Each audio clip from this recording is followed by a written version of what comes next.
শ্রীমদ্ভাগবত। ওম নমো ভগবতে বাসুদেবায়।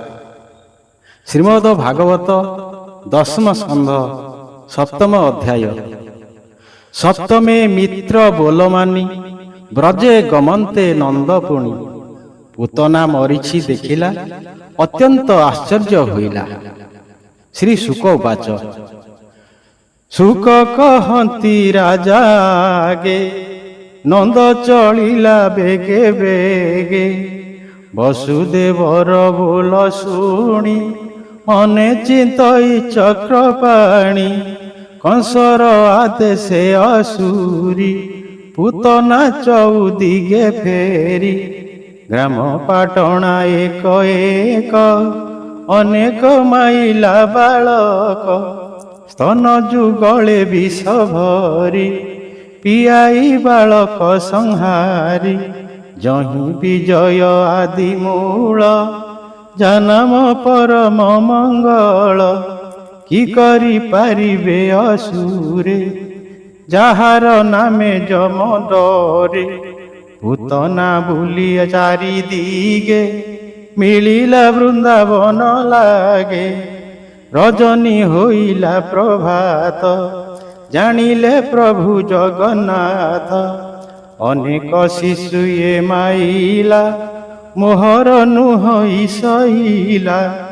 ଦୁଷ୍ଟ ମାରଣୀ ମୋର ଜନ୍ମ ଅସୁରୀ କଲା ଏଡ଼େ କର୍ମ। ହେମନ୍ତ ହରି ବିଚାରିଲେ ପୁତନା ମନ ଆକର୍ଷିଲେ। ରାକ୍ଷସୀ ବିଚାରଇ ବସି ଏହି ନଗରେ ଯିବି ପଶି। ଆକାଶେ ଉଦେ ଦିନ କର ଅସୁରୀ ମାୟାର ଭଣ୍ଡାର। ମାୟା ମୋହିନୀ ରୂପ ଧରି ତିନି ଭୁବନେ ନାହିଁ ସରି। ରୂପେ କି ପଟାନ୍ତର ଦେବା ଦେଖି ଢଳିବେ ସୁର ଦେବା। କବରୀ ଭାରେ ଫୁଲମାଳ ସୁନ୍ଦର ଅଳକା କପୋଳ। ପୃଥୁ ନିତମ୍ବ କୁଚ ଭାର ମଝା ସିଂହକୁ ପଟାନ୍ତର। ଝିନ ପତନି ରଙ୍ଗ ବାସ କଟିମେ ଖଳାର ବିତ୍ରାସ। କର୍ଣ୍ଣେ ଶୋଭିତ ରତ୍ନ କାପ ଶିରେ ସୀମନ୍ତ ଦିବ୍ୟ ରୂପ। ଅଳପ କହଇ ବଚନ ଅଣ୍ଡିର କୋକିଳ ଯେ ସନ। ହରିଲା ଗୋପୀଙ୍କର ମନ ବାଳ ତରୁଣ ବୃଦ୍ଧ ଜନ। ପଦ୍ମ ଗୋଟିଏ ଘେନି କରେ ଅସୁରୀ ଚଳଇ ସଧୀରେ। ପୁତନା ରୂପ ଜନେ ଦେଖି ପିଛାଡ଼ି ନ ପାରନ୍ତି ଆଖି। ଗୋଡ଼ାଇ ବୋଲନ୍ତି ଯୁବତୀ କିମ୍ପାତେ ଜିଲା ଏହା ପତି। ହେମନ୍ତ ଦେଖିଲା ତ ନାହିଁ କେବଲେ ଅମ୍ବିକା ଅଟଇ। କେବଲେ ଶୁଣ ମୋ ଉତ୍ତର କୃଷ୍ଣ ଜନ୍ମିଲେ ଗୋପପୁର। କମଳା ଆସିଛନ୍ତି ଦେଖି ଜଳଧି ଶୟନ ଉପେକ୍ଷୀ। କେବଲେ ଅଟଇ ହେମନ୍ତ ପୁରାଣେ ଶୁଣିଛୁ ତଦନ୍ତ। ହେମନ୍ତେ ଜାଣି ନ ପାରିଲେ ସମସ୍ତେ ପଛେ ଗୋଡ଼ାଇଲେ। ପୁତନା ବୋଲଇ ମଧୁରେ ବାଳକ ଅଛି କାହା ଘରେ। ମୋର ବାଳକ ଏବେ ମଲା ସ୍ତନ ମନୁ ହୋଇ ସରିଲା। କାହାର ପୁତ୍ର ଅଛି ମାଏ ସ୍ତନ୍ୟ ପିଆଇ ବିଥୋକାଏ। ଅସୁରୀ ଚାଲଇ ସଧୀରେ ମିଳିଲା ଯାଇ ନନ୍ଦ ଘରେ। ଗୋପୀଏ ଗଲେ ଅପସରି ଭିତରେ ପଶିଲା ଅସୁରୀ। ଯଶୋଦା ହୋଇଲେ ଉଷତ ପୁତ୍ର ମୋହେବ ବଳବନ୍ତ। ଏ ମୋର ଘରେ ଯେବେ ଥାଇ ନିରତେ ପୁତ୍ରେ କ୍ଷୀର ଦେଇ। ନନ୍ଦର ଛାମୁରେ କହିବି ଅନେକ ଧନ ରତ୍ନ ଦେବି। ଯଶୋଦା ହେମନ୍ତ ବିଚାରି ଘରକୁ ଆଣିଲା ଅସୁରୀ। ହେମନ୍ତେ ଶୁଣ କଥା ରସ ପୁତନା ଚାହେଁ ପିତବାସ। ବାଳକ ସ୍ୱଭାବେ ଅନନ୍ତ, ନିଦ୍ରାରେ ଦିଶନ୍ତି ଅଚେତ। ଯଶୋଦା ଘେନି ବନମାଳି, ପୁତନା କୋଳେ ଦେଲେ ତୋଳି। ତା ଦେଖି ପୁତନା ହରସେ, କ୍ଷୀର ସେ ଦେଲା ପିତବାସେ। କୃଷ୍ଣର ନ ଜାଣଇ ବଳ, ଆକର୍ଷି ନେଇ କଲା କୋଳ। କୃଷ୍ଣର ମୁଖେ ଦେଲା ସ୍ତନ, ଗାଢ଼େ ଶୋଷିଲେ ଭଗବାନ। ପଞ୍ଚପରାଣ କ୍ଷୀର ସଙ୍ଗେ, ପଶିଲା ଗୋବିନ୍ଦର ଅଙ୍ଗେ। ଜୀବ ଛାଡ଼ିଲା ଗଣ୍ଠି ଛନ୍ଦ, ଅସୁରୀ କଲା ଘୋର ନାଦ। ନିଜ ଶରୀର ପ୍ରକାଶିଲା, ଛାଡ଼ ଛାଡ଼ ବୋଲି ବୋଇଲା। ଶବଦେ କମ୍ପଇ ବ୍ରହ୍ମାଣ୍ଡ, ମାଡ଼ି ପଡ଼ିଲା ଭୂମିଖଣ୍ଡ। କର ଚରଣ ପ୍ରସାରିଲା, 1.5 ଯୋଜନ ଆବରିଲା। ବୃକ୍ଷ ମନ୍ଦିର ଗୋରୁ ଘର, ଭାଜି ହୋଇଲା ସବୁ ଚୂର। ସୁକ କହନ୍ତି ଶୁଣ ରାଏ, କେ କହୁ ଅସୁରୀର କାଏ। ଲଙ୍ଗଳ ଈଶ ପ୍ରାୟ ଦନ୍ତେ, ନାସିକା ଗୁହା କି ପର୍ବତେ। ଖଣ୍ଡ ପର୍ବତ ସ୍ତନ ବେନି, ଖାଙ୍କର କେଶ ତା ମୂର୍ଧନି। ପିଙ୍ଗଳ ଚକ୍ଷୁର ସ୍ୱରୂପ, ଯେହ୍ନେ ଖୋଦିତ ଅନ୍ଧକୂପ। ନଦୀର ତୀର ଯେହ୍ନେ ଜଙ୍ଘ, ଭୁଜ ଦିଶଇ ସେତୁ ବନ୍ଧ। ଶୁଖିଲା ହ୍ରଦ କି ଉଦର, ଦେଖି କମ୍ପିଲେ ସୁର ନର। ଗୋପରେ ପଡ଼ିଲା କହୁରି, ଭୟେ ପଳାନ୍ତି ନର ନାରୀ। ପଡ଼ି ଭାଜିଲା କାହା ମୁଣ୍ଡ, କାହାର ଦେହ ଖଣ୍ଡ ଖଣ୍ଡ। ଦେଖି ଚକିତ ନନ୍ଦରାଣୀ, ଭୟେ ଚିନ୍ତଇ ଚକ୍ରପାଣୀ। ଘଡ଼ିକେ ହୋଇଲା ସଚେତ, ଉଠି ଲଡ଼ଇ ନିଜ ସୁତ। ଗୋପୀଙ୍କି ବୋଲଇ ଉତ୍ତର, କେ ଘେନି ଅଛ ମୋ କୁମର।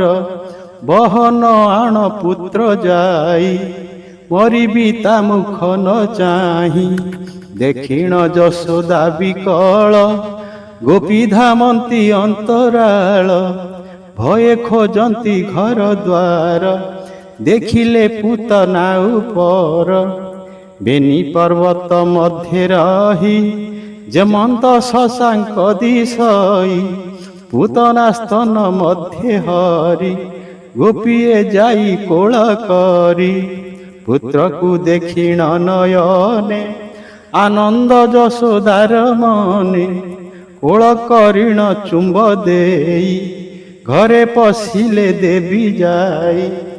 ରୋହିଣୀ ଦେଖିଣ ଉଷତ, ଲେକେ ହୋଇଲେ କୃତକୃତ୍ୟ। ଗୋପୀ ମିଳିଲେ ବେଗେ ଯାଇ, ବୋଲନ୍ତି ଯଶୋଦାକୁ ଚାହିଁ। ଆପଦୁ ତରିଲା କୁମର, ତୁ ଏବେ ରିଷ୍ଟ ଶାନ୍ତି କର। ଶୁଣି ସାନନ୍ଦ ନନ୍ଦରାଣୀ, ପୁତ୍ରକୁ ଘେନିଲା ରୋହିଣୀ। ବେଢ଼ି ବସିଲେ ଗୋପନାରୀ, ଯେତେ ଯଶୋଦା ପରିବାରୀ। ବସା ଗୋଟିଏ ଆଣି କରି, ତାଲାଞ୍ଜେ ପୁତ୍ର ଦେହ ଝାଡ଼ି। ଗୋମୂତ୍ରେ କରାଇ ସ୍ନାନ, ଗୋରଜ କରନ୍ତି ଲେପନ। ଗୋମୟେ ଦେଲେ ଠିଆ ଚିତା, ଯେ ପ୍ରଭୁ ଗୋ ବ୍ରାହ୍ମଣ ହିତା। ହସ୍ତରେ ଦୁର୍ବାଙ୍କୁର ଘେନି, କଲ୍ୟାଣ କରନ୍ତି କାମିନୀ। 12 ଅଙ୍ଗ ନ୍ୟାସ କରି, ଗୋପୀ ବୋଲନ୍ତି ନାମ ଧରି। ଯାହାର ନାହିଁ ଆଦି ଅନ୍ତ, ଚରଣ ରଖୁ ସେ ଅନନ୍ତ। ଯଜ୍ଞ ପୁରୁଷ ଶ୍ରୀରଙ୍ଗ, ରକ୍ଷା କରନ୍ତୁ ବେନି ଜଙ୍ଘ। ଅଚ୍ୟୁତ ରଖୁ କଟି ଭାଗ, ବକ୍ଷ ରଖନ୍ତୁ ମହାଦେବ। ଉଦର ରଖୁ ହୟଗ୍ରୀବ, ହୃଦୟ ରଖନ୍ତୁ କେଶବ। ବିଷ୍ଣୁ ତ ରଖୁ ବେନି ଭୁଜ, କଣ୍ଠ ତ ରଖୁ ଗ୍ରହରାଜ। ଲଲାଟ ରଖୁ ସଦାଶିବ, ମୁଖ ତ ରଖନ୍ତୁ ମାଧବ।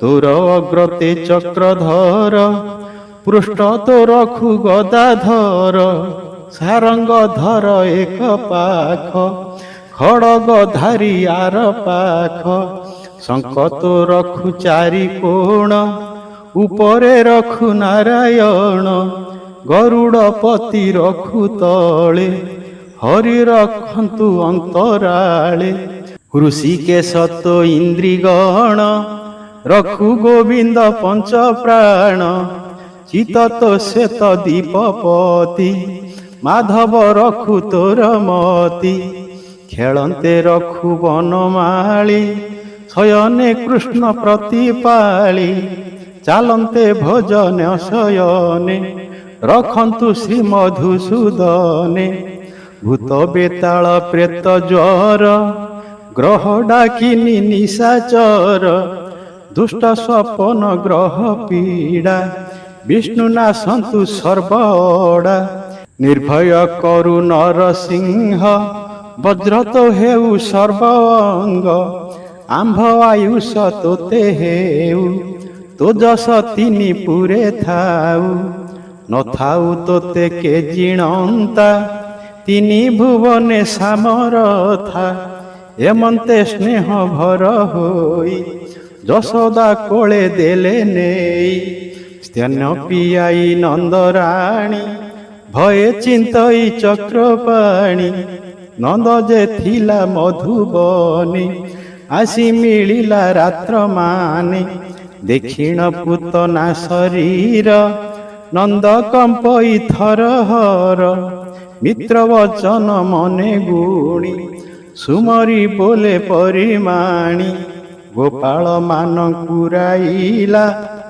ଦହନ କର ବୋଇଲା, ତକ୍ଷଣେ କରି ଖଣ୍ଡ ଖଣ୍ଡ, ଦହିଲେ ପୁତନାର ପିଣ୍ଡ, ଅନଳେ ଦହନ୍ତେ ଅସୁରୀ, ଗନ୍ଧ ପ୍ରସରଇ କସ୍ତୁରୀ, ଆନନ୍ଦ ହୋଇଲେ ସକଳେ, ଗନ୍ଧ ଆମୋଦ ଦିଗ ପୁରେ, ହରି ଭଖିଲେ ଯାର କ୍ଷୀର, ସୁଗନ୍ଧ କେତେକ ମାତର, ଅଷ୍ଟାଙ୍ଗ ଯୋଗେ ମୁନି ଗଣେ, ଚିନ୍ତନ୍ତି ଯେ ହରି ଚରଣେ, କ୍ଷୀର ସଙ୍ଗତେ ପଞ୍ଚ ପ୍ରାଣ, ଶ୍ରୀହରି ଦେହେ ହେଲା ଲୀନ, ପାମରି ସ୍ୱଭାବେ ଅସୁରୀ, ଅନେକ ପାପ ଥିଲା କରି, ହତ୍ୟା କହିବା ତାର କେତେ, ଦେହେରେ ଲୋମ ଅଛି ଯେତେ, ହରିଙ୍କି କୋଳେ ବସାଇଲା,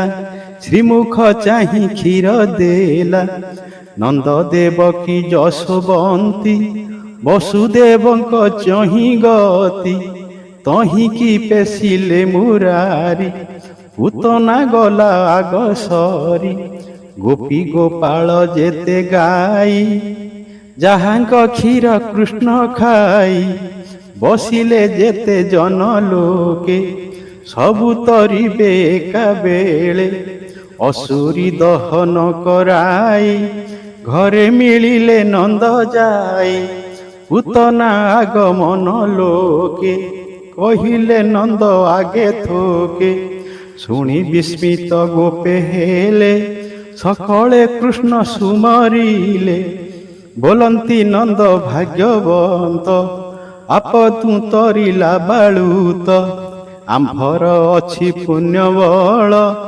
ଗୋବିନ୍ଦ ରଖିବେ ଗୋକୁଳ, ନିଜ ମନ୍ଦିରେ ନନ୍ଦ ମିଳି, କୋଳେ ବସାଇ ବନମାଳି, କୃଷ୍ଣର ଶିରେ ଦେଇ କର, ଚୁମ୍ବନ ଦେଲା କପାର, ବିପ୍ରଣାହି ଗ୍ରହ ଶାନ୍ତି, କରାଇ ଚିନ୍ତଇ ଶ୍ରୀପତି, ନନ୍ଦର ଆଜ୍ଞାରେ ବ୍ରାହ୍ମଣେ, କରନ୍ତି ଶାନ୍ତି ଗ୍ରହ ଗଣେ, ଯଜ୍ଞ ଉଚିତ ପ୍ରାୟଶ୍ଚିତ, କରାଇ ଚିନ୍ତଇ ଅଚ୍ୟୁତ, ସହସ୍ରେ ଧେନୁ ବଶ୍ଚା ଦେଲେ, ସୁବର୍ଣ୍ଣ ଅଳଙ୍କାର ତୁଲେ, ପ୍ରସନ୍ନ ହୋଇ ବିପ୍ରଗଣ, କୃଷ୍ଣଙ୍କୁ କରନ୍ତି କଲ୍ୟାଣ, ସକଳ ରିଷ୍ଟରୁ ଅଚ୍ୟୁତ, ତୋତେ ସେ କରନ୍ତୁ ମୁକତ, ଜ୍ଞାତି ଭୋଜନ ଦେଲେ ନନ୍ଦ, ବିଷ୍ଟ ଖଣ୍ଡିବେ